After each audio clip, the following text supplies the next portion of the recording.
ebintu bye yenkola gyabikolamu n'enkwata gyabikwatamu si bye bya bulijjo. Kati to me it wasn't a surprise. Era nali njirindirira nga manyi tagenda gikolera nga ba bulijjo bagikola ki bwe bagikola. Secondly, ologende ku kintu ky'omudaali. Galaxy ne Alien Skin balinganga batte omukago. Bawamu.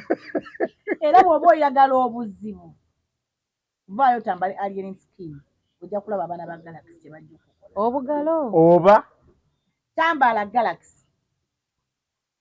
Abantu batukana okugamba mu media muno ne bagamba nti oba ne babuuza Kibando ne bamugamba naye bannange ku TV oba radio omanyeemu yokka omanyi Galaxy nga balaba nti ku Galaxy tavaawo ate nga balaba bamusaba interviews nga zibeera za bulumi. Omusajja oyo azze akola ebintu nga byanjawulo kuba n'okuyingira obuyingizi mu industry yajja ali bibye yayingira nga wanjawulo ng'ali unique amutegeera amutegeere atamutegedde amuleke. Alien Skin wakuwa budde si wakupapira wakuwa budde si wakupapira nti ye yajja n'enkuba ye nga mpi ate takaka amwagala oba omwagala mwagale oba tomwagala muleke. Abantu bangi bagala Alien Skin. Tonazi tolina okukkiriza kiri ekintu kimu. Alien Skin is favored. nze mwagala ali favored. Kimanyi oyinza oba obadde tomwagala naye ojja kumwagala.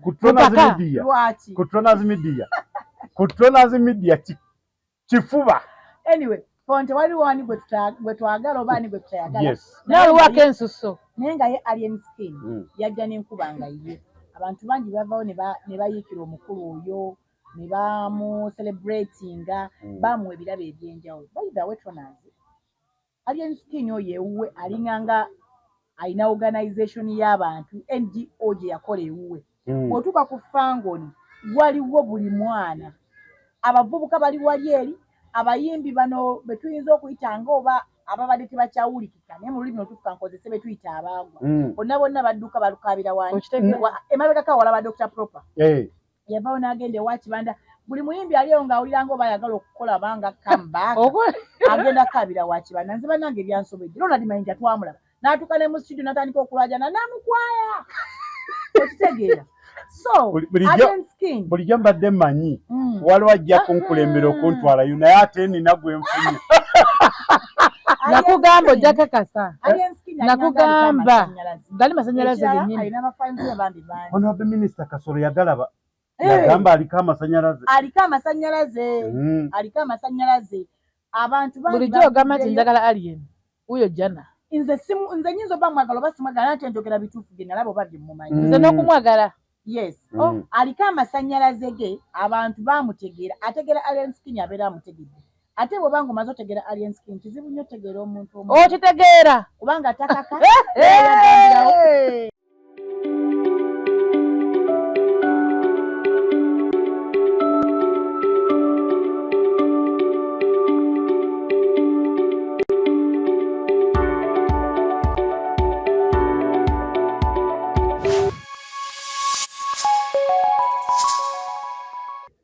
Omukutu kwosaanidde kubanga weekuumira Tonazi Media kwe tuli. Olwaleero ndowooza bulijjo mugamba nti Salongo naye siri naye temunyiiga mugume bijja nzikirize. Wano mu Buganda omuntu okuyita obuyisi Salongo omanyi kikyabeera akukoze. Oyo yanaabeera Nalongo. Amanya bulijjo Tonazi nga nina abakyala babiri leero nga gwe mumanyi bulijjo MC Zam oyo nga nina oludda luno Janet. Simanyi nyiza okubanga ogedde bubi naye nga buli omu ndowooza ajja kuba ababuuzaako ate yeeyanjule awo nno tugende mu maaso. Katusooke ne MC yakulembera omukolo. Okitegeera nga bulijjo bamusa MC Zamzam wane nasana senior driver mutambuza obutago wali wonna nyumba ku nyumba ddo tuki ddo tuddonga lye twabagamba wano ku Tonazi Media tukubanga tegenda tukola ki etugumiza ekiggo ino kyogera tukubanga tukola ki netugumiza. Okitegeera tubeeyanza nnyo bali bafa Tonazi Media mwebale nnyo tukomyewo nate nga tuline Janet naye ababuzeeko abalabi ba Tonazi Media bafanzi bafa balungi erinnya nze Nabulya Janet. Nabulya Janat. Nabulya Janat. Era nga ni musanyufu nnyo okubeera nga nkolera wamu ne ttiimu ya Troners. We promise you nti tugenda kubawa ekikisinga. Mwe kye muwulira nga mwandibadde nga mukyetaaga gayita mu nkuubo agatambula ku social media, buli mawulire gonna gomanya agali mu kisawo kya entertainment oba ku baserebu bo tosaanye galindira walala wonna era kwekumira wano ku Troners Media naye nga tonnaba kulaba nkusaba subscribinga, likinga, commentinga, sharinga kyekyo kyawasserugana tekina kye tujjako buli wogenda bwoti n'okukwata ku kalink katapingemu osubscribinge osharinge okommentinge otubuulire naani gweyagala tukukyalizeko oba kikyagala tukobereko. Stay tuned, tutandika butandisi. Okay, neyanziza Nabulya Sarah. Tusanyusa okulaba Janat. Sorry. Nayo Nabulya Sarah. Sarah nga inayo Nabulya Sarah. Sarah ngotandise. Nabulya Janat tusanyusa okubanga tukulaba. Osobola bisalako. N'okutwegattako kweno ttiimu nga munnange bwe tubeera tuyiriba. Omanyi tuli nfunzi bbiri. Muyiriba. Yagamba nti tuli nfunzi bbiri. Muyiriba naye. Jana yesi nfunzi. Kati ffe nfunzi bbiri. Kati omugole omuto. Omugole. Aliko. Tusanyusa okukulaba kati tujja kuba tuyita mu mbeera yonna kino nakiri tujja tandikira ku kimenke waffe Alien Skin ku birthday yeeyo nga bwe yatambula tubuulire Janati tujja sooka naawe otubuulire nti biki walaba ngeri gye yatambulamu yali etya kyali kituufu omuntu n'ayambulamu gundi ye n'agyambaza omutu wali mu kamera gwalaba otya bintu byali bingi twalaba nga atambudde agenze mu garagi agaba keeki mu kuddayo yaddayo kinyumanyuma byali bintu bingi tutandikirawo birthday ya Kibanda oba Fangoni King Alien Skin birthday teyansurprising kubanga oyo guy ye tuze tulaba ebintu si bye bya bulijjo like he's different ebintu bye ye nkola gyabikolamu n'enkwata gyabikwatamu si bye bya bulijjo kati to me it wasn't a surprise era nali njirindirira nga manyi tagenda gikolera nga ba bulijjo bwe bagikola ki bwe bagikola. Secondly oyogende ku kintu ky'omudaali Galaxy ne Alien Skin balinganga batte omukago bawamu era bw'oba oyagala obuzibu vaayo tambale Alien Skin ojja kulaba abaana ba Galaxy kye bajja okukola obugalo oba tambala Galaxy.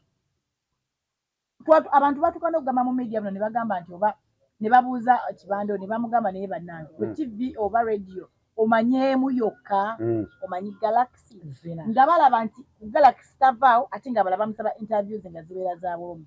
Omusajja oyo azze akola ebintu nga byanjawulo kuba n'okuyingira obuyingizi mu industry yajja ali bibye yayingira nga wanjawulo ng'ali unique amutegeera mutegeere atamutegedde amuleke. Alien Skin wakuwa budde si wakupapira wakuwa budde si wakupapira nti ye yajja n'enkuba ye nga mpi ate takaka amwagala oba omwagala mwagale oba tomwagala muleke. Abantu bangi baagala Alien Skin. Troners kyolina okukkiriza kiri ekintu kimu Alien Skin is favored. Nze mwagala ali favored kimanyi oyinza oba obadde tomwagala naye ojja kumwagala ku Troners Media. Lwaki? Ku Troners Media. Ku Troners Media kifuba. Anyway fonte waliwo ani gwe twagala oba ani gwe tutayagala. N'oluwako ensuso naye nga ye Alien Skin yajja n'enkuba nga ye abantu bangi bavaawo ne bayiikira omukulu oyo ne bamucelebratinga bamuwa ebirabo ebyenjawulo. By the way Troners Alien Skin oyo ewuwe alinganga alina organization y'abantu NGO gye yakola ewuwe. Bw'otuuka ku Fangoni waliwo buli mwana abavubuka bali wali eri abayimbi bano betuyinza okuyitanga oba ababadde tebakyawulikika naye mu lulimi otufuka nkozese betuyita abaagwa bonna badduka balukabira wani emabegako awalaba Dr. Proper yavaawo n'agenda ewa Kibanda buli muyimbi aliyo ng'awuliranga oba ayagala okukola banga comeback agenda kabira wa Kibanda. Nze bannange ebyansobedde Ronald Mayinja twamulaba n'atuuka ne mu studio n'atandika okulajana namukwaya okitegeera. So Alien Skin bulijjo mbadde mmanyi waliwo ajja kunkulembera okuntwalayo naye ate nina gwe nfunye. Nakugamba ojja kakasa nakugamba gali masanyalaze gennyini alina abafanzi bambi bangi. Honorable Minister Kasolo yagalaba yagamba aliko amasanyalaze aliko amasanyalaze abantu bangi bulijjo ogamba nti njagala alien uyo jana nze nyinza oba mwagala oba simwagala nti njogera bituufu ge nalaba oba bye mumanyi nze n'okumwagala yes aliko amasannyalaze ge abantu bamutegeera ategeera alien skin abeera amutegedde ate bw'oba nga omaze otegeera alien skin kizibu nnyo otegeera omuntu okitegeera kubanga takaka yagambirawo alina akakilipu akamu akatambulakola n'agamba oŋŋamba weeyise booti oŋŋamba weeyise booti gwe wampa kapita wa talent niga akayina n'abaana bakachallengingamu ku tiktok n'agamba gwe wampa kapita wa talent niga okitegeera alina akakilipu akalala akatambula ennaku zino ng'avudde mu birthday akagamba nti okakasa gwe tokola lugambo nga tekituufu oli n'amugamba nti nze sikola lugambo n'amugamba okakasa tonjogerangako nkakasa bw'oba tonjogerangako oyogera ku baani nakugamba alina obwongo omanyi ekintu ekinjagaza alien skin alina omutwe omanyi ekintu ekinjagaza alien skin kiri kimu is real alien skin ali real bw'aba takwagala kugamba takwagala ate tageya and I love people like that nze saagala Tronas muntu ankwenyakwenya nembeera wanino nandaga nti anjagala bwe nvaawo n'abikyusa alien skin is real akugamba Tronas wankolako olugambe wange toyingira period okitegeera muggalewo oba weetonda ne weetonda n'osonyiwibwa n'oyingira oba okalubye n'oyitaawo abakulu twabalaba okitegeera Jackson wamulaba wa BBS yamugenda bulungi nnyo nnyo n'atuuka n'amugamba buli olugambo lwonkolako ndulaba kola bwoti ne yeeyoolayoola kamera bazitwala jjukira yagira ku appointment ne yeekwatakwata nalaba Jackson amaanyi gamuwedde ng'akendedde kilo 4 amaanyi gamugwamu naddaawo n'atugamba nagamba naye nze kyonna badde nkisuubira bantuteera nga nkisuubira kubanga azaalaba aboogera ku alien kiki kyabakola nga bagenze ku beesi ye bagamba omukadde akwasiza ku mmere mwogerereko ku midiya yo genda ewuwakuwe ate alina eggaali sayidi eno oli yagera n'agamba ndi mu ssanyu naawe ffe essanyu wangi tonziza mu nnaku wangi simena kyenjogera kuba jana kyanjogeredde point oyo omusajja naggamba ntya bulijjo janati waali yayingidde mu kintu tugenda nkikuba mpa akola ki ebirabo wabiraba bangonikopu nkutumidde wonna wooli nabiraba abaana bamuletera dining nga yetolola bwati neridde wali nerigamba yakola mwana bwe nagamba abantu nti ajja ku mazaalibwa gange ajje n'entebe bano bakitali bakitegedde nnyo abaana bamuletera dining yetolola bweti waliwo bwe baasumulula bokisi ne bajjamu entebe yeezingazinga bweti n'agiteeka wali champion ng'atudde wali amulaba anti wa security abaawo entebe ekola bwe amba mwana tekakugira abaana bamwana entebe z'omu nnyumba bayidawe yafuna tekisi birthday alien skin n'omukyala bambi yankwasa ennaku yatonera alien skin engatto eri yali ya boot bwe yagireeta omukyala ekyengato tekyankwatako nnyo naye ebigambo bye yajogerako byannuma yamugamba alien bawange yakola engatto eno era ng'eriko n'ekifaananyi kya alien skin eriko bulungi n'ekifaananyi kya alien skin namugamba bawange yakola engatto eno naye n'abeera nayo ng'akunoonya okutuukako n'abo kyannaku nnyo nti bba wange yafa naye engatto eno nga kibi era neensigaza ebbanja ery'okugireeta era wenfunye omukisa ogujja wano eno neŋŋamba kandeete engatto yamuleetera engatto era eyo gurupu yemu yaleeta ne alien skin free oli omusajja mulabe kakumi ndowooza eyo engatto ejja kwambalwa kubanga bagamba wabulayo emyaka 3 myezi 3 kuva beeyawulako teboogera baani tobimbuuza nange sibimanyi nti olunaku olwo bajja kuba baluyita liberation day ndowooza lwanaajambala katululinde lweyayawula ku baani abo bagamba abo nange sibamanyi tobambosa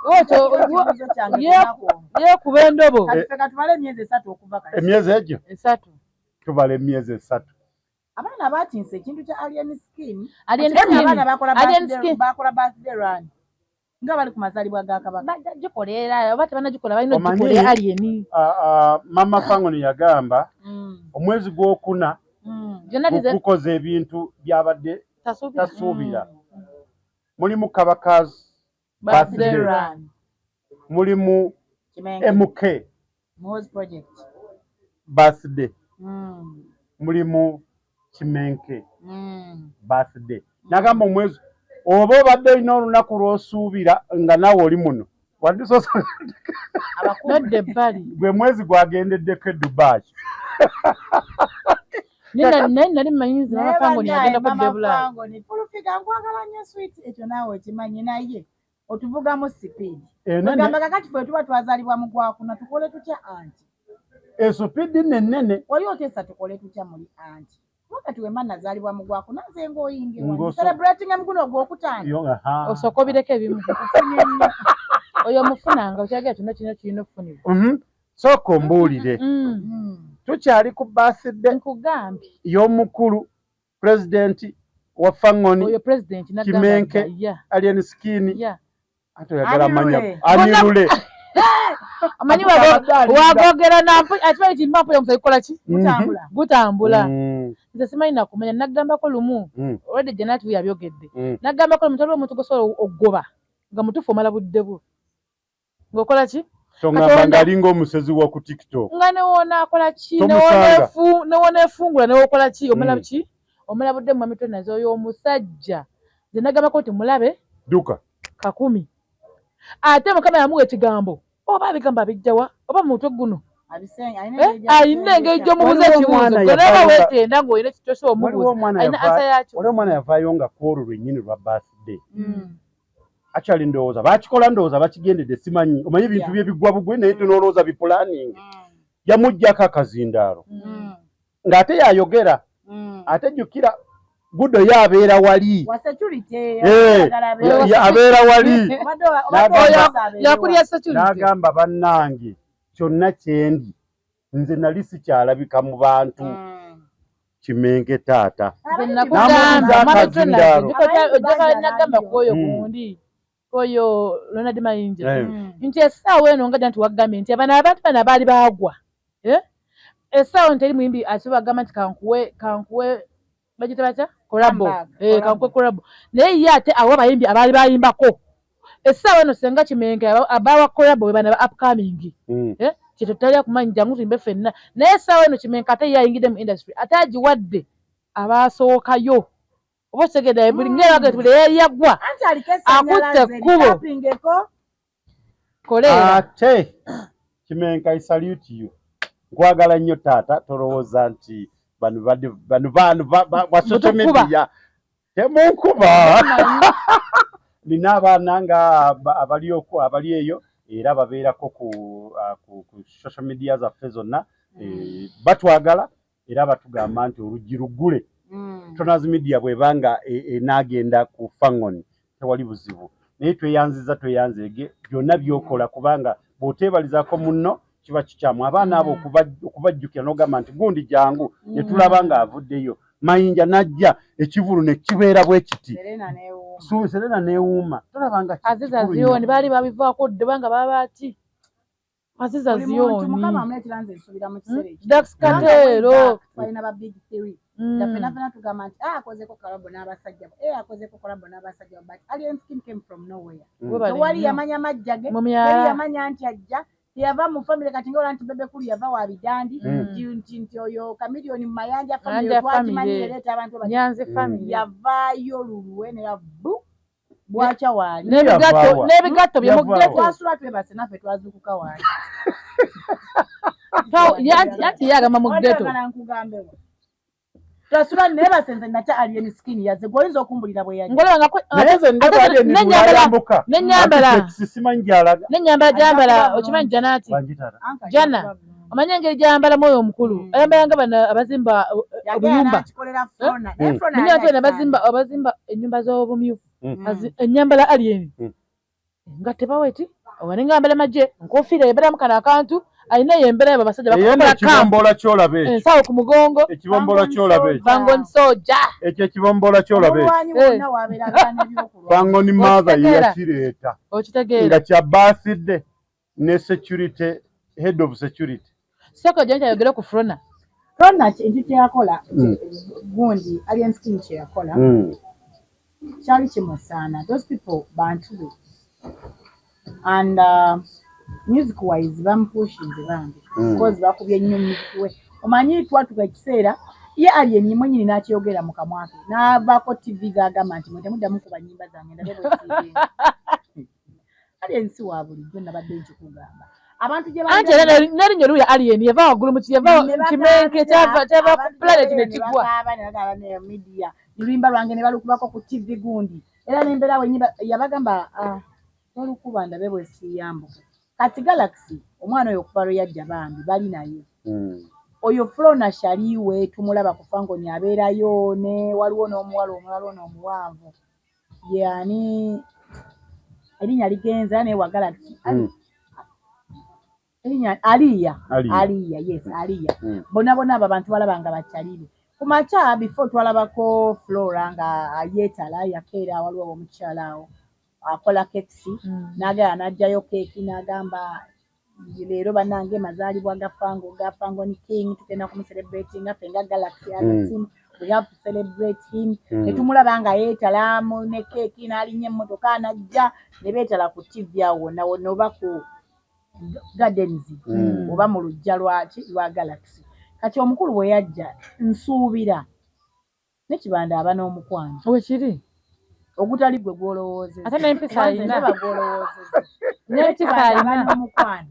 Kati bw'abeera nagwo omukwano kibi wamma sooka ombuulire si kibi naye kati naye kati gwe kwalowoozezza mulala waliwo tonaza ekintu omuntu kyakkolera nawe n'okitya n'otunwa n'owesikamu. One Love kye yalaba oba gye yalaga yatunula nga talina kyakkola ndowooza ekyamugira mu kifo ekyo kye yali ayina era kye yali asobola okuwa omukyalo mu budde obwo kumuwa yali ya bbeeyi era bajyogerako yagisumulula bw'ati n'agimwambaza nga ndowooza muli alaba essanyu limu omanyi kati Alien si yono asanyuka mbw abuuke agweri amulaba nga bamuwa ebirabo nga gama mwana naye nga taseka ng'alinga taanoomye bunoomye kumbe bibye kyekiri kye naga nti omuntu ayagala Alien Skin alina kuba nga yamutegeera ye nga ye wabula si waakunnyonnyola kitonazi okiraba asanyusa kubanga oyinza obuuza omuntu essanyu liriwo oba kitegeere ye bw'atyo kati kyamuyitiraku era namulaba nga atuuse ng'atunudde eri lwagira kye kyamugira mu birowoozo nyamuwa baatugamba Alien omuntu omutima omulungi wekiri baatugamba amaanyi ge yagambula n'agamuwa era Flona bisaluti wekiri waliwo omuntu tukwagaliza birungi byerere naye omuntu buli bw'aba alina kyakoze amazima ddala alina okusiimibwa wekiri okwo kwali kusiimibwa kwa Flona era weebale nnyo weebale ddala ate tusuubira titobikolera Alien yekka bangi naye ku olwo lwakubeera tonazi batinyeera abasiima yes baali oyinza osanga nga Galaxy yandibeereddeyo Alien naye ate Alien n'atasiima Galaxy naye ate naye yagisiima webale nnyo tweyanzege Kimenke waffe weebale nnyo weebale ddala naye pozi myaka yagamba myaka meka tugendera awo tetwagala kugimala naye ekizibu kye twasanga Kimenke tulageko maama w'abaana ajjajja buli kintu mu budde bwakyo tetujja kuddamu kati buuza ffe ffe Bimenke ajja tujja kumulaba Nakimenke Nakimenke yenyewe ajja kuva ne waggulu plate naye agwe nga yegwe era tujja kwebaka bulungi nga olunaku lwakedde ng'olwaleero nga naye agudde nga yameze naye banaye tunabula ng'ali ku planet Earth wekiri tunabula tunywa amazzi ebintu ebirabo bagenda ng'ali ku ki ebyomukolo oba bakidde byamalawo tujja saba Namboole tujja saba Namboole oba Nakivubo ate kitina okukugambako ekyo meetings bwe ziba zitandise otuula ku ekyo tuteesa kintu kimu basibaawo wonna motoka eziyitawo nga zigenda bali abaana balina laavu abawagizi b'oyo omusajja nnyo tulina bakidde wagiraba ebirabo ebyo bigenda mu kwanju mumukulu tolaza eyo yakagwa wafuna ki enki bakidde nga teyagitugamba omukuba ekigende ekiki yange yaggwa ddi gitubuulire bali mugitegeka bale njagala otugambe nti ebirabo ebyo bimwalaba abula bannange nze sinagitegeka yange bagitegeka bantegekera owakamera okeerako ajja kuba mu awulidde kabode awo nno we nasinga okwewuunyiza abantu abatatya n'abantu abatalina nsonyi n'obeera n'oveeri ng'omusajja amaze kukola ekintu naawe buli omu n'oweewa kirabye. Birthday yali ku live, TikTok live, buli omu yali agiraba waali nga buli kimu okiraba bulungi, si byakwekwekerera. Nenzikiriza nti Kasuku yagera n'agamba nti bannaye Alien munvueko, temumusobola lwa nsonga buli nsonda ku fangoni wabeerawo omwana ali kuki ku live. Kakati gwoba olowooza nti ojja kudda oyogere ebigambo byo nti tebajja bifuna, ono information aba yagifunye dda nti waayo n'agambye bwati na bwati, naye oli n'atatya n'akira ku makyanga naye azze n'ageraageranya ebintu. Nebazeeko ne ku mukulu Bobi Wine cause ndowooza abamu bwakya ne balindirira ku page ze balabe ekikyanaakola. Yakera n'amuwishinga n'amugamba happy birthday Alien Skin n'ateekako wuhuwuhu yamuwishinga Chaliwe ne Solomon Chaliwe n'ayiwako abo bachaliwe bonna. Kati gondi yali atakola ntalo zaaki kwefurukuta ajja kuba bulungi ajja kuba bulungi wamulabyeko ennaku zino agenda kuba bulungi naye simanyi kiro zasigaza kuba abaana bamulimu obadde yenyini kiro nze mbwakya ku bitundu by'omubiri ekitundu kyalina ekinene kiri kimu obadde ye mwenyini kiro ekinene baana bakikubye ku media ne bakisazaako nange nade simagendere kya hansi kya waggulu nze nalabye nga bamukozeko ka helicopter mabega nga kana okutu omutwe gwe gwolaba nga kuno nga kuli kwekuti galinga ebijo ennyonyi neŋŋamba nti olwo ennyonyi etambula oba alina byali awuliriza ng'ali idde okumanya gali walala. amatu kiki mubadde bamukozeko obulumbaganyi kati kawagakole gati akendeeze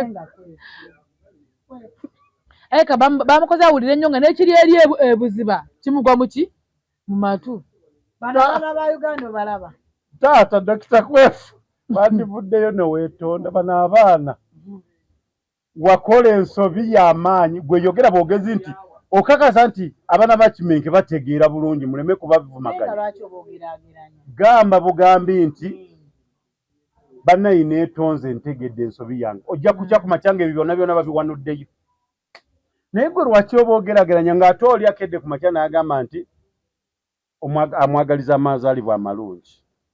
Natandika omugerageranya ekivvulu ekyali even outside Uganda n'okigerageranya ku birthday banaye mbabuulire biryene tuleke kwekuba kubanga mujja kuva eno mwalowooze nti muyingire mu ntalo mupika ontalo ng'ate bwe bali kyeki tebalina tabu tebaagala kumanya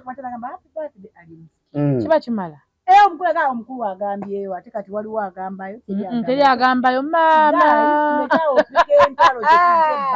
ne tulaba Toners ne Zame tulowooza nti kati akagereke batakyayogera nnaku bbiri mbala kati bakyakolagana no abantu babeerye emabega nga beekolagana nga bo bakolagana bwe bamala okukola ekigambo kyeyogedde nga bakola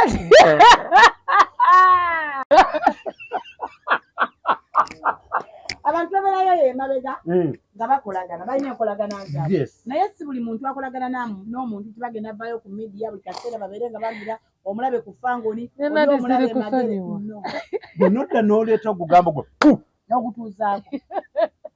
n'ogutuuzaako naye nze njagala omwana oyo yakola akantu ako ambuulire okutu yakukola atya naye kwe kutuufu oba bakugira kucupule yamanyi yabonere abantu olabanga photoshop. Dr. Kwefu nkusasiddeko muganda wange naye n'okutwako fulukuta weefurukuta bubi nno leero n'okutwako fulukuta kuterere okimanya ajja kuba bulungi yajja kutereera naye yateredde olowooza teyateredde kakati empeke wezigaananga bamuzza ku mpiso okitegeera empiso bwegaana bamuzza ku mpeke bwenkiva bwegaana nga bamutransferinga nga bamwongera yabatule nga bamutera ku masanyalaze bamukanike ayugume buyugumya ati tulwa firimu esi ajja kuba bulungi bakyakweralikiriza nze ndaba ajja kuba bulungi tetwagala yamanyi naye nze omutima gungamba naye wendi ndabika oli alabika naye kubanga amazima gennyini omuntu yenna yalabye ekyatuse ku Dr. Kwefu yandikoze ati yandimusaasidde nnyo ye yafudde badde mulamu bamusse obadde oyagala abeera atya Tronaz eyandilabye amusaasire nnyo sorry Kwefu amusaasira akoze kyafiiriddwa n'omusaasire kuddiiru ki Kwefu sorry okunonoza wali ose mukama wali ose waliwo no mwana bamuyita Selector William yavudde n'agamba nti bannaaye mwenna abavuddeyo nga muvuma Kwefu amatu agamatu mpaggwa naye mwandibadde mufunayo kye mugattako ku Kwefu naye muleme kugamba kubanga abamu ojja kusanga ng'otwaliddemu n'abalala si Kwefu ye matunfu abamatu babadde bangi nga bangi naye kati n'asaba nti okusaba ekyo ekintu alina okukikola si William ekyo ekintu alina okukikola ye Kwefu n'avaayo yetonde ku lw'abamatu banne bebale nnyo akiikirire bamatu wekiri akiikirire bamatu ate kati fe tugenda kwetondera batali bamatu tumanyi bulumi bwayitamu ye alina amatu yamanyi kyayitamu kakati nze bannange oyagala nkolengi kati zenna kwetondera baki bapindi bwe banaakwata ku kitukwatako naye nze kyasinga okuntiisa ku makyanga n'akazuku nze mutofu nasooka okutya manyi nambadde nga mpita mu paaka ezo bagita njovu enenene enjovu bwesitule okutune kubeera bukuneekira noonya wooyita era nasooka okutya neŋŋamba leka tuwedde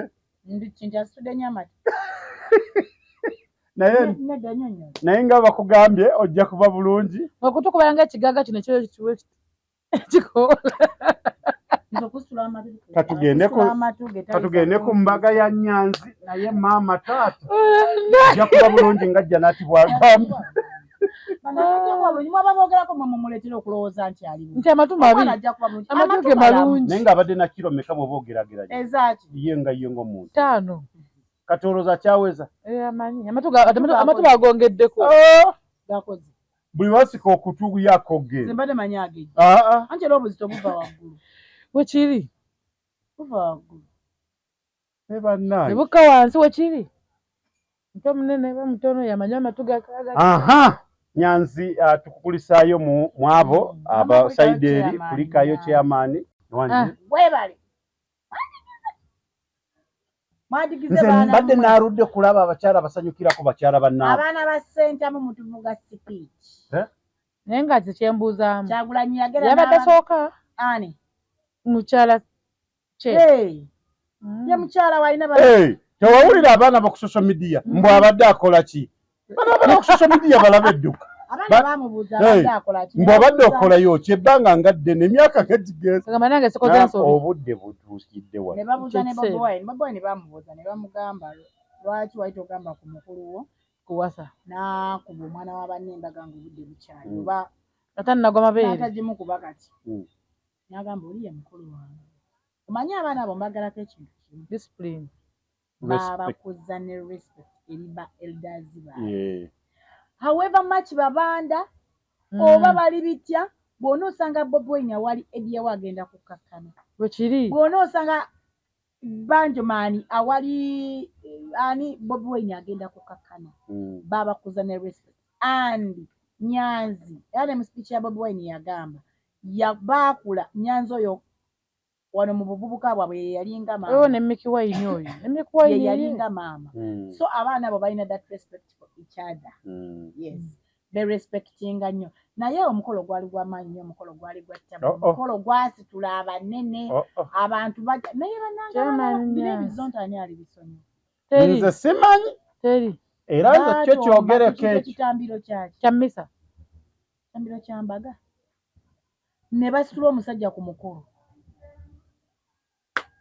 nana bakolokota gasho bwe bizonto agenda bisonyiwa tannasa era kituufu kyagodi anaabasonyiwa tannazaalibwa ne bazonto bagera ku Bakyagulanyi abawasizza abakazi just baabuza bubuuzi owuwe yaani owaani gwe baali boogerako bali boogera ku ani Janati yanjula gondi tuleke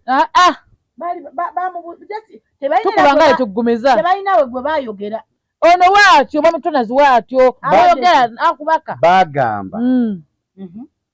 bagamba nti owaali ludda wooli owaani tamanyi talina linnya Gashumba gwe wagamba tewagashumba aliwa bali sinze nabyogera yogere bayogera bewawulire bebayogera babizonto ebizonto bigamba wagashumba aliwa kibadde alina okuŋŋamba byali bimubuuza byali lidda oli yayita mulina teyaliwo ate nga bano bawasizze webale nnyo congratulations oba otufunye ekyotegeeza kyeki okitabye mwana muwala Marjorie Nyanzi akaseera kano mukulikeeyo ku mukolo ab'embogo obugalo ab'embogo obuwulidde mwebale nnyo mwebalira mwakola omukolo ogw'amaanyi Majo yasanyuka ali musanyufu nnyo ku mukolo gwe mukyala Babi twamulaba mukyala wa Nubian Lee mukyala wa bakyala ba Mikuwaini bakyala bo bali bangi anti muntu yajja ne mukyala we Bobi Wine mu speech ye agamba sigenda agamba Banjo Maani nti kuba omwana w'abandi embaga kitegeeza alina amagezi akoze ki akutegeera sigenda agamba Mikuwaini nti kuba omwana w'abandi embaga ekyo sijja kukyogera bantu bakulu bategeera kitegeeza mukulu wammwe yabagamba indirectly you have to marry your women oba okitegedde muwasa abaana abo mukolenga baba bakola bulungi nnyo omukolo gwabwe gwali mulungi nnyo nalabako okuwa embogo nkwaya spice yaliwo najja n'abuuzaawo ku baaba ne ku mulamu Nina Rose yaliwo yali musanyufu nnyo ku meetinga president yakuba oluyimba omuziki nanyenya eneŋŋamba maama nina abadde nina bumanyi siye muwangawasanyi wakola ki wasanyuka adda wansi akirira yambuka nakka wansi nalikayibakiriranga oyambuka nafukamira kubuuza president abantu bannoku baaliwo bangi nnyo Evelyn Namulondo ani yamulengera mwana alidde emmere y'abayimbi akole ki kola mukwano ogutegeera obulamu butambule nga bubala okitegeera Eva weyagali omwana yakuba omuziki omwana yakyakala muvuma Eva naye njagala bamuvumira ki saagala abayimbi bategeera Eva abayimbi bategeera Eva ate waliwo obujulizi obutandise okuvaayo essaawa zino olaba ne Sseguye Wabukedde yakyogeddeko n'agamba Evelyn Namulondo omukolako olugambo nanyini lugambo president w'olugambo yagambye yaposinze n'agamba Eva omukolako olugambo ku makya president w'olugambo nkunoonya yagambye Eva omukolako olugambo ku makya n'omwogera n'omukuba buba bukya ku ssaawa 9 omanyi ogwo yagwewangulira abaserebu bonna Evelyn Namulondo abazuukusa ku ssaawa 9 n'abakubiriza okusaba n'agamba buba bukya ku ssaawa 9 nga emisana wamukubye n'akulaba n'akuzuukusa osabe ogwamu n'amaanyi agamusabule oba nfuna akuzukusiza ku 9 naye nga jje wasiibye omukuba kumakyako akuzukusa ku 9 osabe naye nga si mutuufu kati kumakyoddemu omukuba ne Juliana yakyogera ne Ruth Kalibala baali boga ne bagamba waliwo omuntu omu bannange atutukuza ono ye tannakimalayo Ruth Juliana n'amugamba Evelyn Namulondo bonna abakubiriza ne bakeera ne bazuukuka okusaba ne Eva abayimbi bo bamwagala twamulaba mikolo gya lutaaya yali media abeera abayimbi bonna alina buzibu ne wa Bobi Wine yali ate wali waka so Evelyn Namulondo bambi mumukube nga mumusaasira mumuleke bali bo bamwagala ebyomukuba babiveeko mumwebaze kubazukusa okusaba bamanyi naye obadde nnyo bantu bakulu bamanyi osobogaana omuntu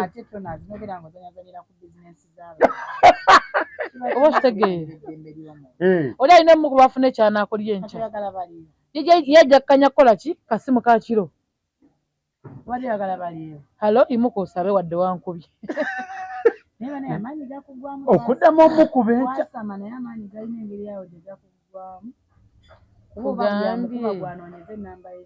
n'agamba ono kamuzuukusa asabe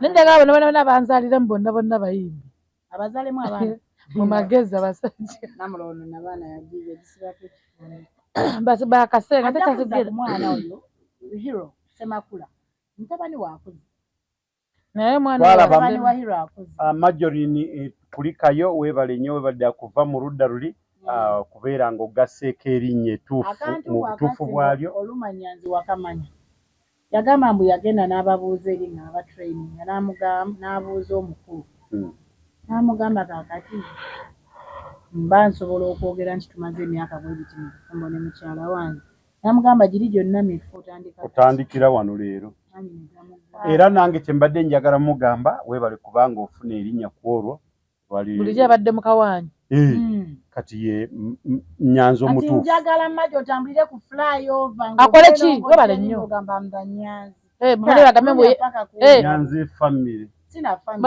bamale bagambe embu nno yeeraga I'm the Nyanzi period kiteekemu akajanja ennyo nno she is the Nyanzi starting from kachera manyi wega kugweramu lwaki tagakuggwamu naye nga bwoba ebuli tebuliyo kuveeko okubeera kaceere can I hold it gye balina abatenyumirizamu nga bakaceere it's too much for me neyeegumya ndaba kasita bajja kusigala nga mpa ne flyover ile ndaba kasita nange mulaba ndaba kasita era nange nalabye nga badandaba babeera kasita nempulira nga kasita ali mu bakaceere kasita n'agamba nti ennyumba eno buli mwana alina okubeera n'ekisenge era mu kusaba kwe kinajjeemu ekikulu ennyo ng'asaba Katonda abawa abalongo ekibadde kimusaanira waliwo ekintu kyolaba nga Chairman Nyanzi almost abadde era waliwo ekintu kyolaba nga kyekyo abadde akisobola wangi maama jimu wangi maama bagamba Janati jimu amalako ebitundu bya Hansi amuza buto mubana bana watoto wana mbwavudde ebitundu bya Hansi naye okola jimu agala emusizamu sikutegeera njagala kola jimu njagala kogga ate Nyanzi akola yaki mbu yakola mani kusitula kanyama ate agenda kusitula emisuwa jerege agala kogga munene nnyo Jenabanga maji oyo omusobola nga to naye nga mwenna abali ku mukolo ogwo tubeebaza nnyo mwebali kusanyukirako munnammwe kubanga omanyi abasajja tebatubala nnyo ekyo kyogwe wenna wooli oba okoze okuba kubala kitono kati buli omu yali atunuulidde ani Majorini Nyanzi era bw'otunuulira ne mu kugatta wali nga babagatta nga bishopu gwaba yetegereze nnyo ye mukyala okubanga ayingira mu kika kino so abaami temuddaawo ne mwedirangira nnyo kyovulaba nti ffe tugiragiza okubako bweko binfuufu n'oyambala ekooti yo n'oyingira ate abaana bewaka okimanyi mbona abantu b'emboga abo Majorini oyo omulaba soka omugambe n'okufumba emmere waka abamboga bagala okulya agumye n'okulya waka bali abantu naye abaana abo ku social media bannayi mbagamba okuba empola omuntu buli kimu kirina obudde bwakyo buli omu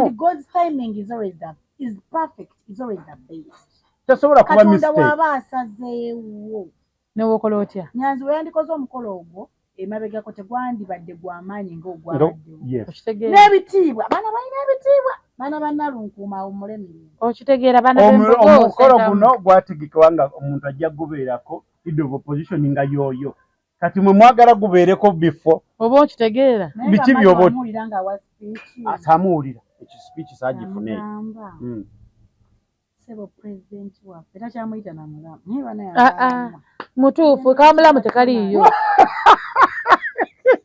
akamulamu tekali nayo ka president kekakola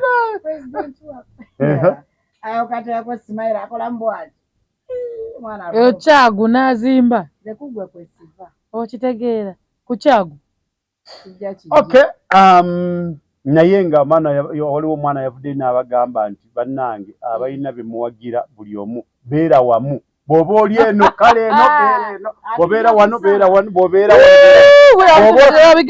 osaze sala lumu ebyo bigambani bino ebyokutuuka mu kubo wakati sootekayo ekigere eno kibeera kiri mu bbanga kati goobeera ggwe kitwogeza ko tugamba mu bufunze Sana egwaka. Yogera ekituufu toyite eri ate okuba eno. Buli wasiige emimwa abeera mulaavu. Wekiri. Yangamba buli wasiige emimwa abeera mulaavu. Kati nkole ki? Kati ate mulaavu abeera. Oba otegeera. Ndendeka saagala kuntawaanya. Nga abantu bali mu mukwano. Mbuwa kinsigo mu buli kiseera nemugamba nkole ki? Ali mulaavu. Yogera watufuwa ogwo tetubuzaabuza oyagala tuddewa. Tonas. Tajja kwogera. Omusana egwaka nga ngenda gye bandi. Ng'oyaka. Enkuba weetonya nga ngenda gye balembe. Webale nnyo. Wekikwata kidedde. Tweyanziza Janat tweyanziza MC Zam tweyanzege mwebale nnyo mwebale. Okusanyukirako bannammwe kubanga kikulu nnyo. Nyanzi kyekyo obeere nga okuuma munno obudde bwebwo mukwano kati gutandika butandisi. Naye mukolo gwa Nyanzi olwaleero. Enkeera gwali mukolo gwa mwana muwala. TikTok. Phoebe. Naye abaana mufaaki n'ensi. Nti babuuza buli lunaku. Abaana ba social media mufaaki n'ensi.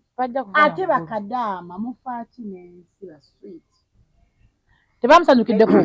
Tebamusanyukiddeko. Kanterena bulungi. Omwana oyo Phoebe buli kyafunye akikoleredde. Yes. Phoebe buli kyafunye akikoleredde. Twasooka ne tulaba Phoebe ng'ali mu cyumba ku bwakadaama. Yakwatanga bu clips ng'azannya n'abaana b'Abawarabu waliko bisaaso simanya naani ng'akizannya kiwola kiri awo kyabitamatama ne kivubika enkoko ng'azannyisa baana bw'atyo najja ng'akola bu clips bwe account ze ne zigrowing. Yes. That was Phoebe. Right then. Na Phoebe kadaama. Phoebe bwe yadda wano n'akomawo of course yali amaze okukola eri erinnya lye yavaayo amabegakawo n'akola interview naye late after nga yakomawo dda n'agamba ye yakomawo nga n'ebintu bye baabibba. Kati olw'okuba nsiba ngamba abaana banange you guys bwe mubeera nga muli ku social media muzikozese bulungi. Kubanga omukisa gukusanga buli w'obeera kituufu nnyo. Phoebe yabeeranga eyo yakomawo wano eno yagamba mbu nga ssente ze zonna bazikozesa era talina kyeyasanga. But what helped Phoebe? She made her name mu bulungi. Companies ne batandika okumuyita okulanga okwogera kino okola kino okola kiri n'atandika okubeezaawo buki obulamu bwe. Yagamba gye yasangira Nancha Jomi ono wa Bukedde n'amuyita ku Bukedde awo n'akyalakyalako n'amugamba osobola okujja omuno eno n'ovaawo n'omulimu. Phoebe n'atandika okukola ku ki? N'atandika okukola ku Bukedde TV. Phoebe n'abeera nga yisa bulungi omwana oyo ne bw'omuvuma takuvuma. Ng'akola kaki? Kabinkano. Akola luyimba lwo. Ne bw'oyogera kitakuvuma. Phoebe ne bw'ogenda ku page n'okomentinga with a negative comment asobola okujja n'agisoma n'akuddamu ebintu nga tebitegeerekeka. N'obuvaako ono agambye oli kibi nnyo nnyo naawe olimba. Kati ayinza okujja n'agamba naye kituufu ndi kibi. Nekalisooka ontunuulira. Kituufu ndi kibi. So era nga n'ekyoddamu. Kati ali so joki. Kituufu ekyo. Tanyiigira muntu tawalana muntu. Bw'omulaga nti tomwagala akwesalako. Kozi waliwo abatamwagala. Phoebe yavaayo ng'ayingira Infotrust ey'omukyalo wa Mimi nga batandika kukola bintu bya mataka gaabwe nga bagatunda nga abeera brand ambassador.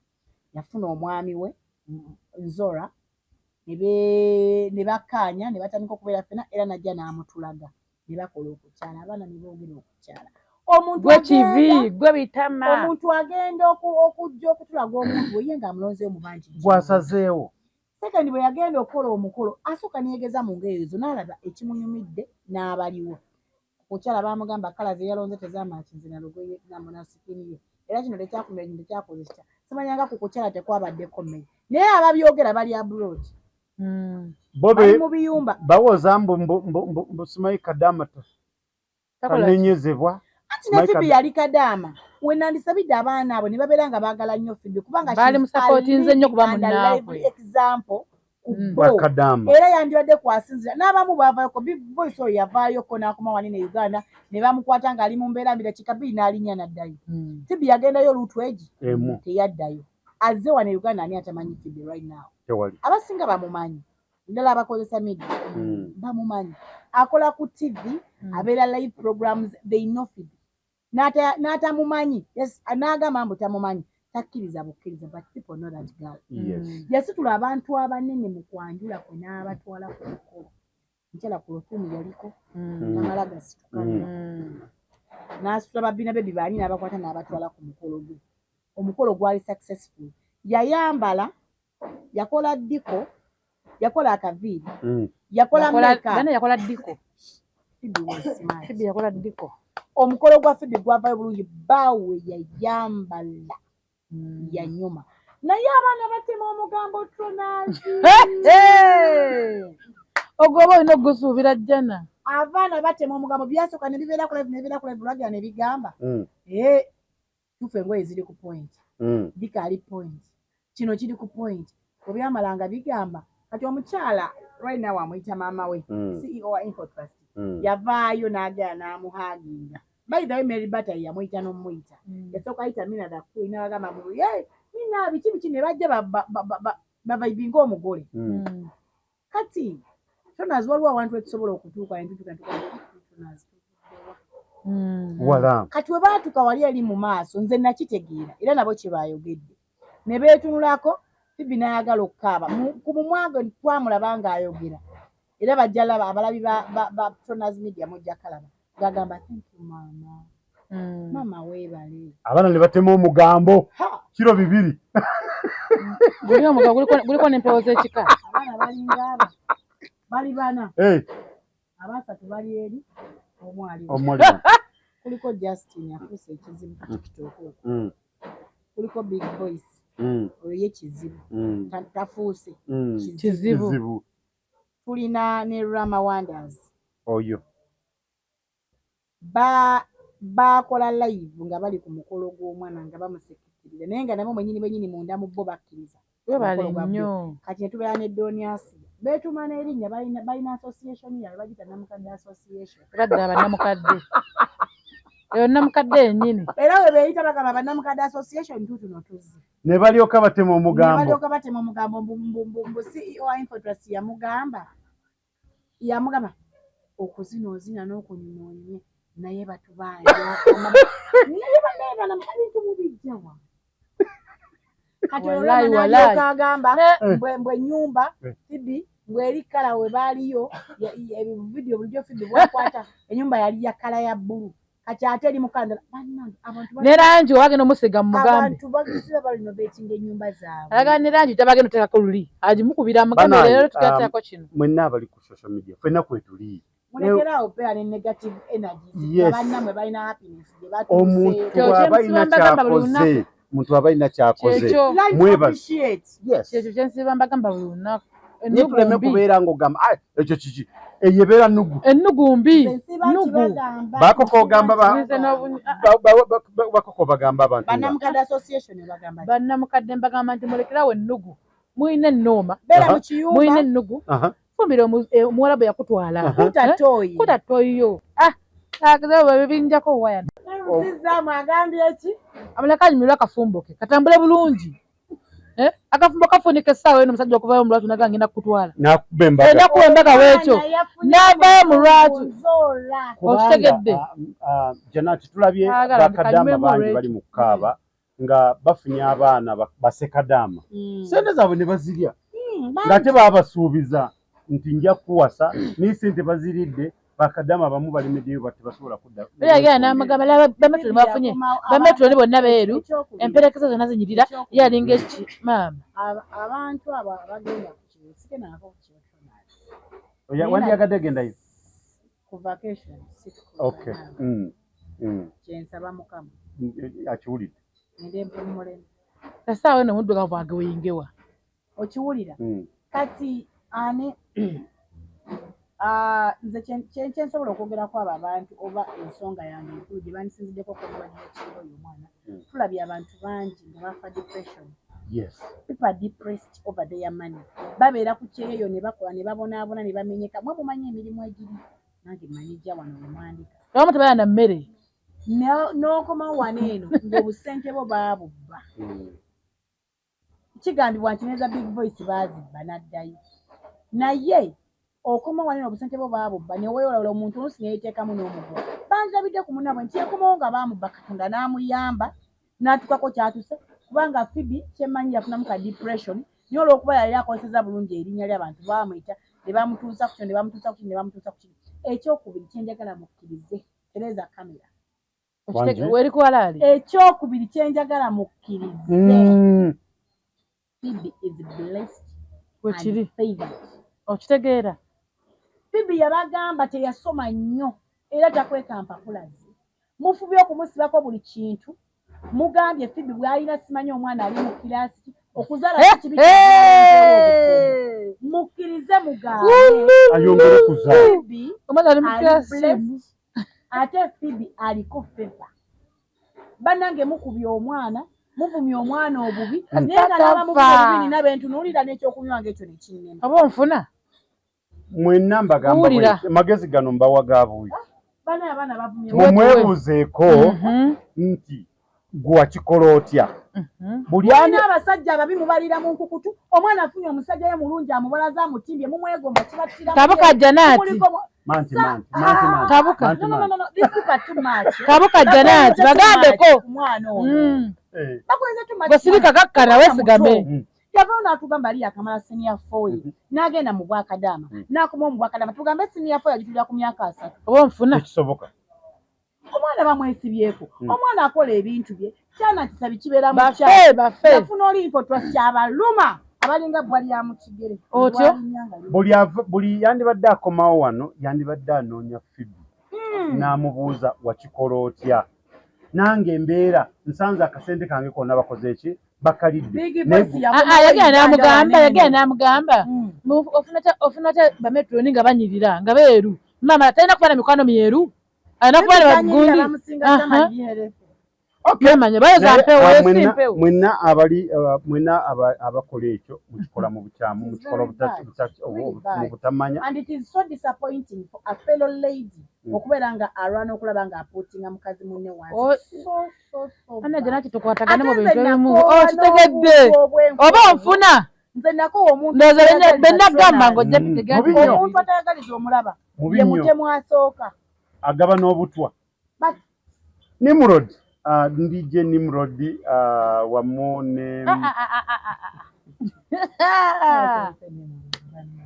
mwesonyiwe kubanga Nimrod bambi musajja we Shalom ya mwisabu amatama gokka agala no Shalom ya bali ne kasuko ebaida we n'abaako ebigambo byayogera ku DJ Nimrod kati era nga kasuku mulimu gwe by'okukola mulimu gwe yes yakola nga naffe wetukola ogwaffe Shalom n'asooka ayisayisaamu awo yagamba Nimrod abeera n'obuwala obw'ekyovu nange simanyi kyovu kino ky'omukama eky'okuvulula simanyi ayagala ate oli omulala n'amuvuma n'agamba abeera n'obuwala obw'ekyovu Nimrod kasuku n'ameta n'agamba kasuku wansanga wali sijja kwogera bifo n'agamba naye nze akawala ke nali nako akalaba n'agamba nze mbeera n'obuwala print n'abuuza kasuku ne kasuku n'abuuza kasuku akawala wagamu alaba kalimu ekyovu gyoba kasuku yakake kyovu kyakalabako ekyovu Shalom kyeyagamba abeera n'obuwala obulina ekyovu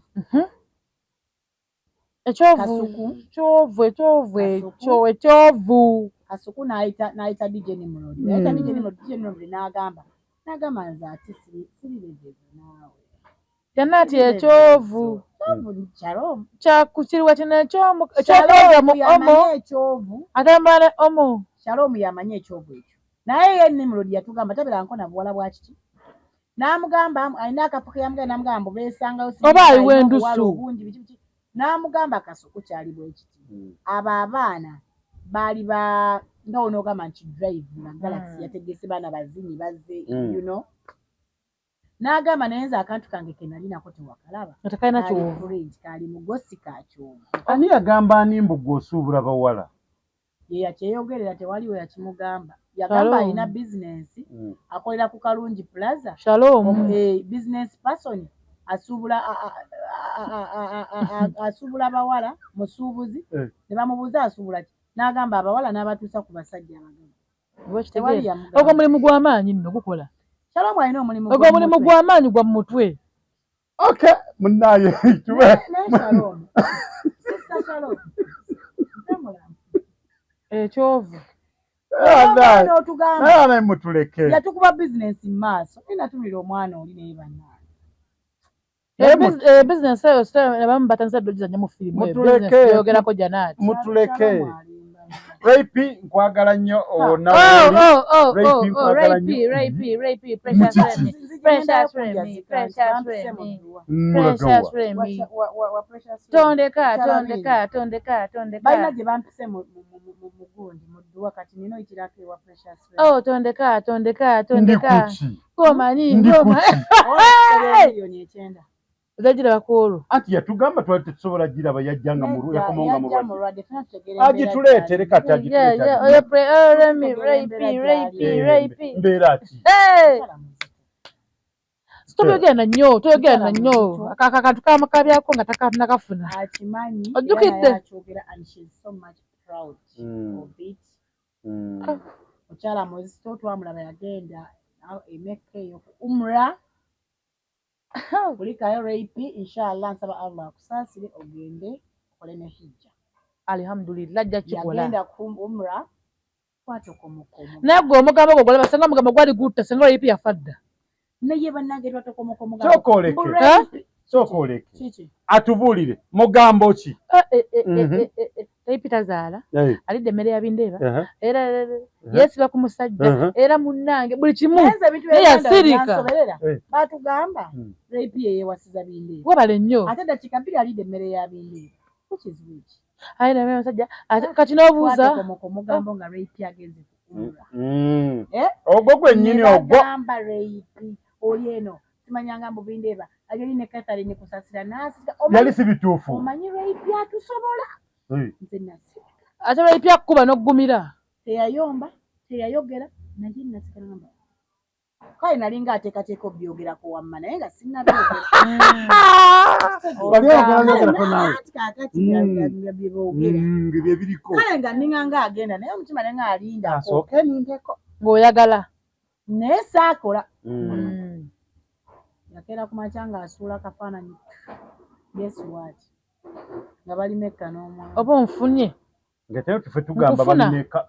Nga tugamba oli ali mekka kale. Naye bamusajja bamulongosa ebiyenda bya bulimba. Omutima amasavu. Masavu. Bali bakendeza masavu. Bali bya bulimba. Kuba kati gwo munene gwo wandibadde otegeera oli kyali. Bya bulimba mpulira. Naye nga Rape yakera bukezi nga atusiba kafaananyi. Nga ali mekka. Ali ne mwana mulenzi bindeeba omubwati. Oba kitegeera kokotayira. Kitegeeza ki?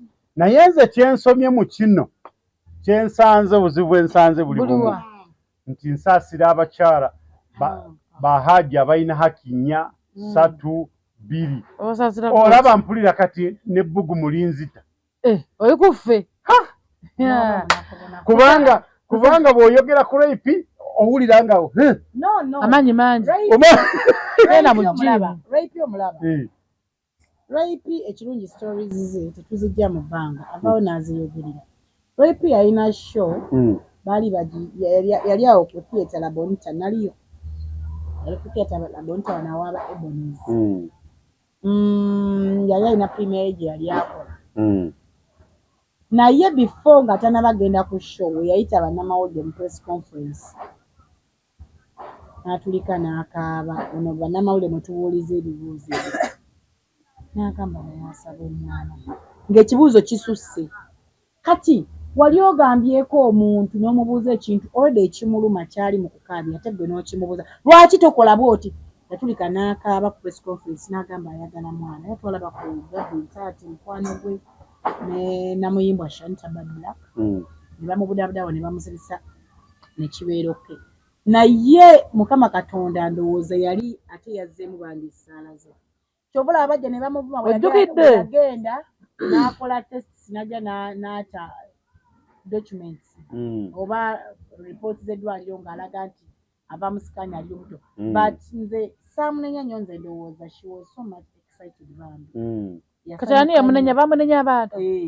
banne bantu balina akamanyiro onenya basenga bakuno wali wagala tukule nabana yammwe anti twali twamugamba kyali no baba bakola abana bagamba si baba bakola si yasose naera mukaba bamugamba wakitozaala nobuuza wali mubuuza guwayo bali bakola kati bambi ndowooza rape yasanyuka nnyo n'omwami we wamu ne bagamba bagende ku kifo ekitukuvu webali nnyo era kyenkakasa oba kyendayika kyenategeera alayika rape yasiramula mukulu Raymond oba nkufuna nze baali ku umra omusajja atese mu kanzu ng'asibye ne tabani okitegeera si ye mulungi lungi woosirike ate zaamu yategeera biini kufunamu woonywa so bambi twayogera omugabo naye bannanga buli muntu yasirikira we yali nga ffe tugamba mbu gwe beereyo muzi umura simanyanga ogenze Mekka ng'ono bamututte eno n'akwata kafaananyi talina kye yayongerezaayo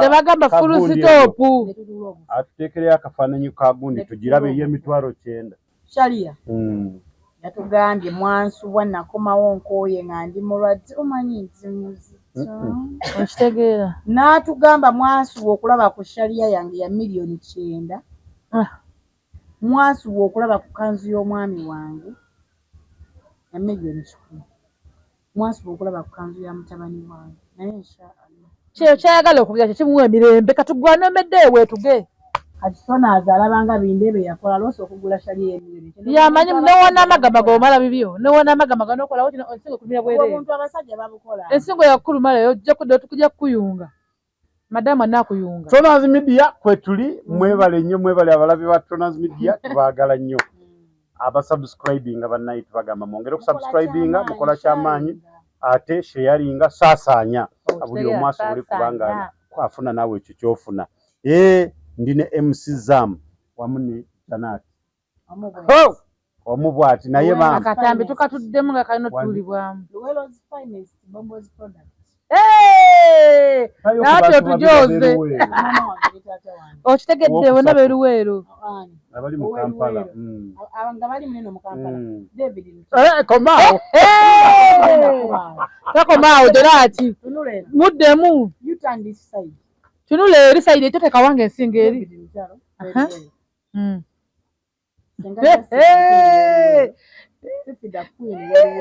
akaana kattu akaana kawala kannaluwero kannabulemezi flash love kati nange mbuuza ow'egganda Catherine kusaasira weeruweero nyongera oba komao ate nze ow'egganda nga mbuuzizza nange ow'egganda Luweero Bombo ye waffe but currently ndi wa Nansana mbadde manyi ojja kwesembyayo kumannaye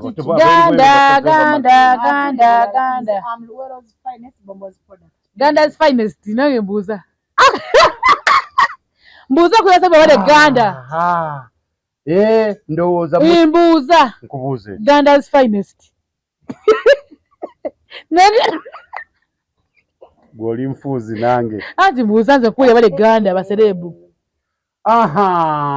bagenda kubambuuza baserebu bale Ganda batubuulire MC Zamu yasooka ab'egganda Janat yes oba kitegeera MC Zamu Sophie Love wali ekyebando bayidawo waliwo Sophie Love wali akeizi yavaawo waggulu ekyebando waliwo ono omukyala omukulukulu ali ku biici omukulukulu ebyo kubukedde akola ku ttaka abaganya ab'ettaka nakacwa ema nakacwa ababbi b'ettaka oba Tonaz Media tubaagala nnyo ate ogwo Nansana Karo Nantongo we Nansana tuli ngamba gwabe wammwe obadde bw'oli wawa tugenda ku Karo Nantongo ayina ekivulu ate tugijja kubanga yakoze surprise yakoze surprise. Thank you so much. Ndine mfikaso kamwebaze wakoze ebintu biringa bibiri ebinene oba bisatu tunasoka kumugura wasoomozezza abayingi yakibakoze nno ate n'abakulu abanene wasoomozezza abayingi nga mulimu n'omu eyali omwami weeyitidde abantu ku shooyo bootagenda kumanya okitegeera era yakakubalidde ddayo omwebe okitegeera biwedde ebinnaba Kenzo yamalidde kujja ku show naye ogenda newotandibaze kutukomboola.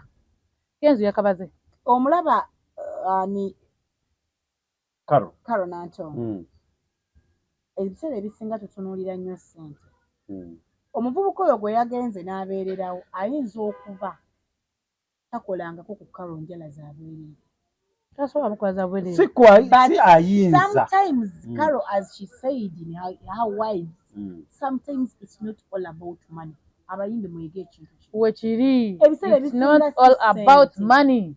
Baserebu mwenna twetaaga emikwano. Sometimes ebera neegala ne tumusondera ne mukola.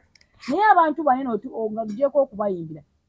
If you go back and appreciate these people. Karo Nantongo omuvubuka oyo Deza amusiga enjala yeyita Nail Daddy. Amusiga enjala. Yeyita Nail ani? Nail Daddy. Ya, ashendagala owulira. Bwe yamusiganga enjala n'amugamba munange nno Karo bwamusiga obwala muno Karo nina okwandira bye n'amugamba siriwo.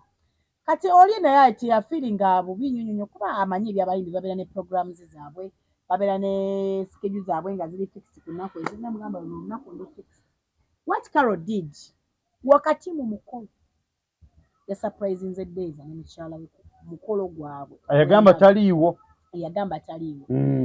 yaveeri ate oliwa kati kagayimba katandika Deza akuba Karo Nantongo besides ekyokumusiga enjala muyimbi we atandika akuba engala oliwa oh my baby where you are ataya ya black nnyo leero enjweringa erimu omuntu otajje leero tuuse okwekola ekintu oliwo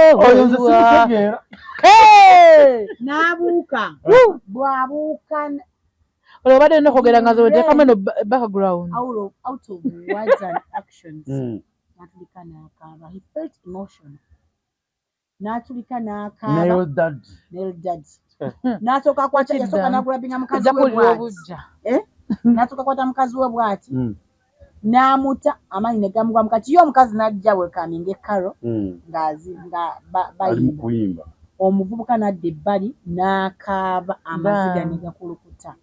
Now I speech n'agamba I had to do this for you. You're my long time friend.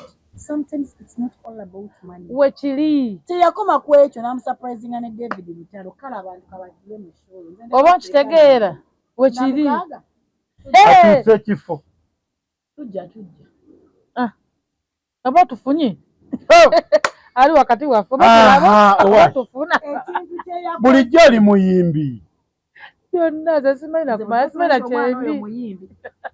Kasita yeto omuyimbi background mbaayo nga ye Janati atambuza. Okitegedde? Okay. Karo Nantongo tukwebaza kikulu nnyo ekyo. Wakoze bali ekintu kirungi walaze obumu walaze obwasseruganda wasoomozezza abayimbi banno.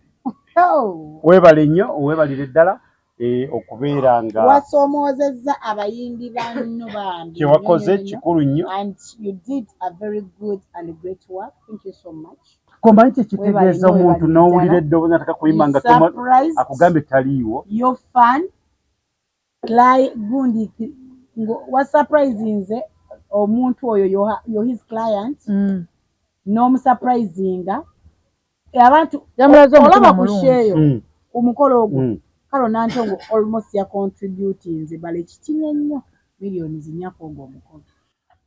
Actually ne surprise eyo ayinza omuntu olowooza nti yagikoledde oli fani we naye yagikoledde famire ekitundu kwe babadde abantu bonna bagesi bonna nti Karo ne bwatalanga shu yakimaze tetujagiranga tujja tujogerako mpaka we nabeerawo yatukasogiranga indirect nga tatusasula oba okitegedde Uncle Chumi nkwagala nnyo wonna wooli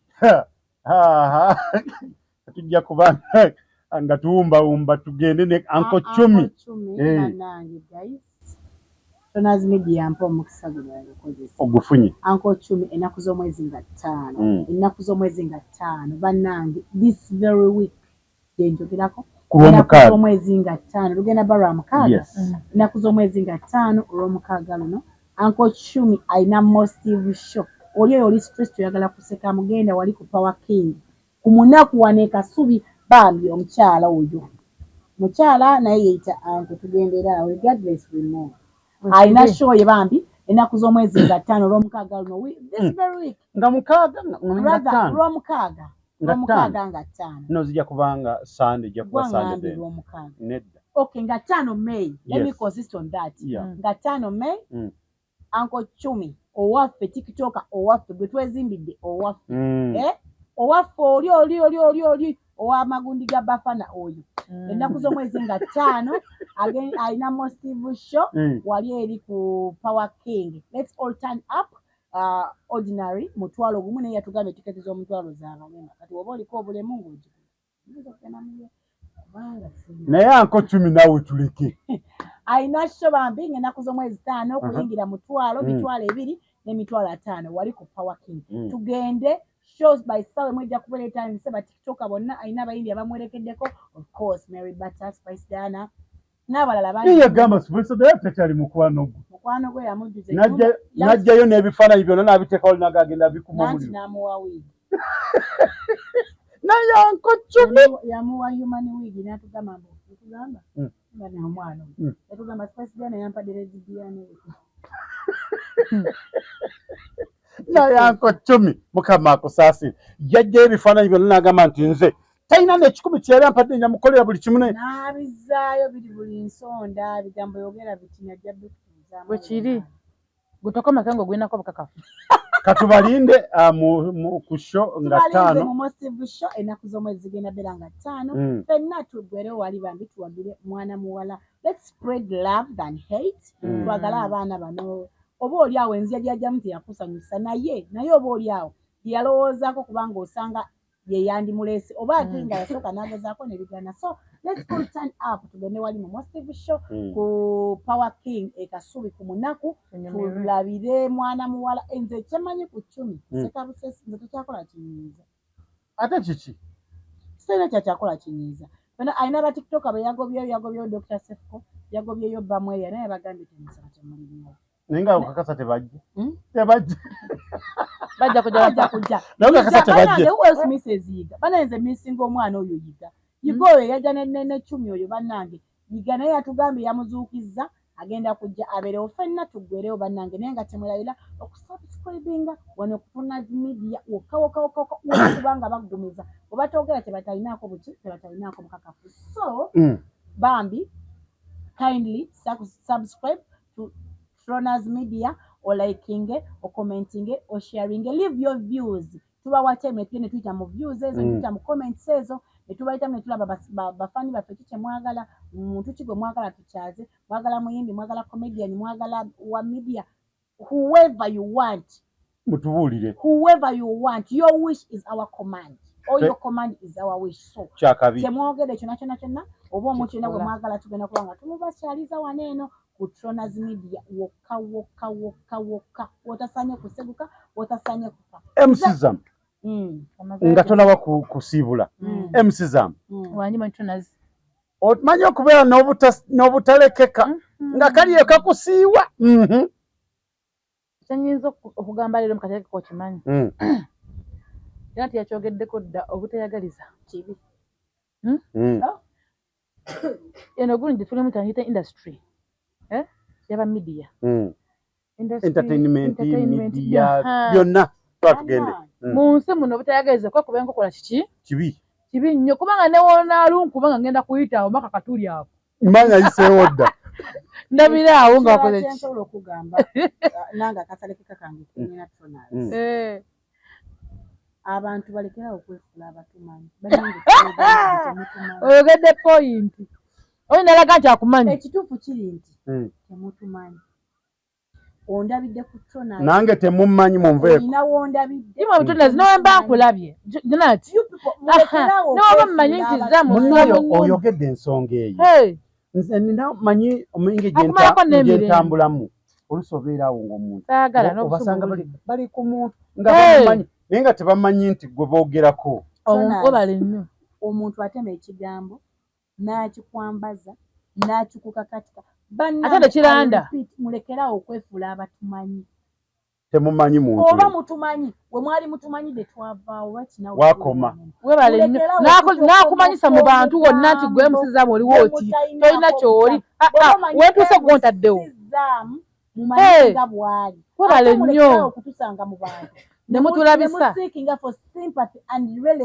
webale nnyo nga mukozesa amannya gaffe you guys will come from far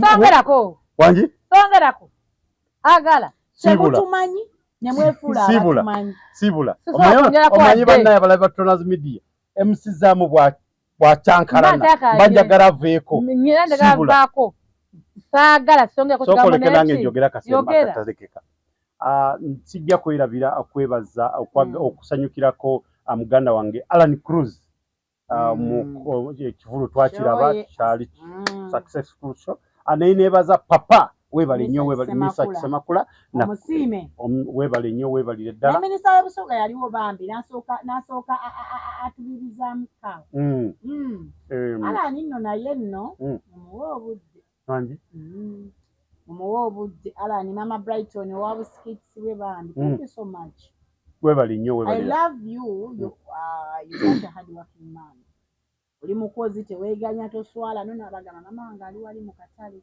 bikiyo webale nnyo webale n'okukwata ku baana banene abato chicken mulabe essaawa ze ate webale kumubulya n'okumutegeeza ali mulayo fantastic webale nnyo webale ddala kubanga ekyo kyali kyakabi abantu na buli omu yenna webale nnyo webale ddala ndowooza ako ke katalekeka sibula abalabi ba Toners abalabi baffe aba Toners Media nti tweyanziza nnyo tweyanzege mwena mwenna abatulaba amanya n'eddoboozi mbiddamu nga mbyanjula muki mu lujjudde bubadde mu bufunze mu lujjudde amanya amuta MC Zam senior driver mutambuza obutagwa alina sana she wolof nefuula sirinya taxi etya ngobimalayo nga nina ssente zange oba okitegeera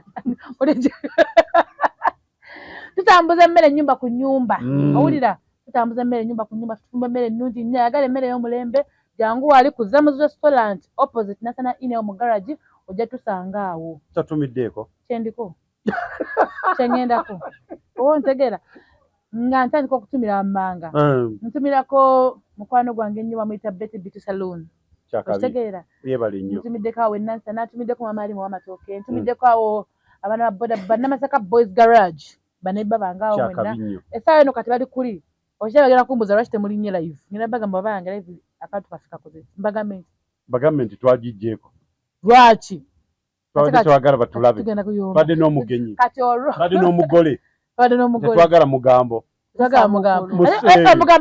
omugole alina kuba wamuffe omugambo twagadde omugole tabananga enfunzi ebbiri tufunyeyo omugole alina okubeera naffe wano ku Toners Media mpaka kuwulira bubi bonfuna mpaka kumujasa kola ki asembayo mpaka gye bakooyera wali wonna nga bakoowa ki basobola osomagira nga bakyali oba okitegeera anti ŋŋambe nga bakoowa ki terikoowa nga kiki ekibakooya oba asomagira naye nga wali bwetambula Janet asibula abalabi ba Toners Media we wano nze nga sinaba kubasiibula bannange basweet abalungi emikwano bafaani baffe abakabi nsiramu sijja kukoowa kino buli we munandaba ku Toners nja kukyogera bambi subscribe to Toners Media musubscribinge mugenda kuba mufuna ebirungi ebisinga ku birungi bye mubadde mufuna I promise abali banakyuzi ku ABS TV mwe mukimanyi mugenda kuba nga mufuna ebirungi ebisinga ebirungi bye mubadde mufuna oba bye mubadde musuubira so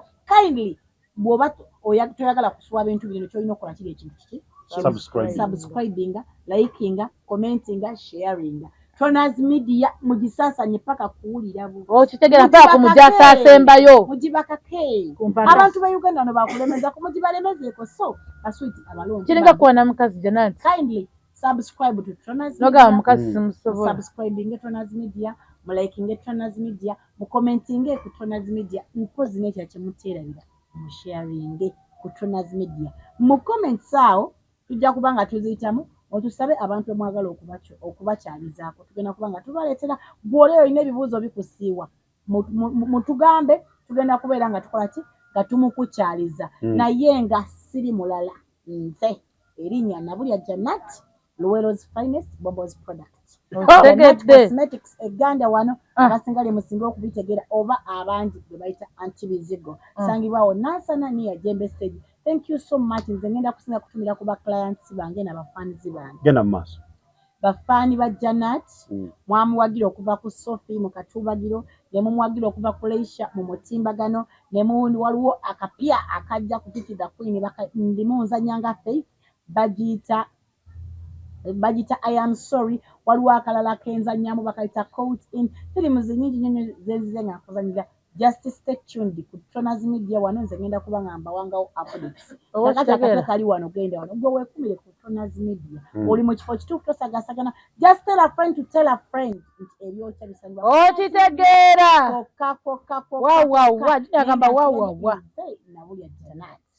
Okay, nabagamba nembagamba nti kandeete enfo ziginnange ate nyongeddeko omugole temukitya amanya nga bulijjo omugole Tronas atubagamba mubeere bulungi akume atakumira mpeera mweraba.